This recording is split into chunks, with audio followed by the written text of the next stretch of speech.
શિયાળે આકાશે ફેરવી પલટો. વાગડમાં કમોસમી માવઠાએ ખેડૂતોને પાટું કરી દીધા. વાગડ પંથકમાં ચોબારી રામવાવ સહિતના અનેક વિસ્તારોમાં ભર શિયાળે અચાનક વરસેલા કમોસમી વરસાદે તેની પર મોટો પ્રહાર કર્યો છે. શિયાળુ પાક તૈયાર થવાની કગાર પર હોય તેવા સમયે પડેલા માવઠાથી જીરું, રાયડો, ઈસબગુલ સહિતના પાકોને વ્યાપક નુકસાન થવાના એંધાણો સમાવી રહ્યા છે.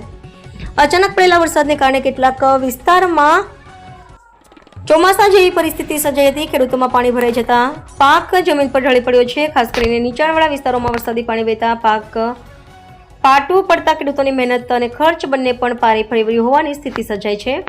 ખેડૂતો જણાવે છે કે આ શિયાળામાં પાકથી સારી આવકની આશા હતી, પરંતુ પર શિયાળે થયેલા માવઠાએ તમામ ગણતરીઓ ખોટી પાડી છે.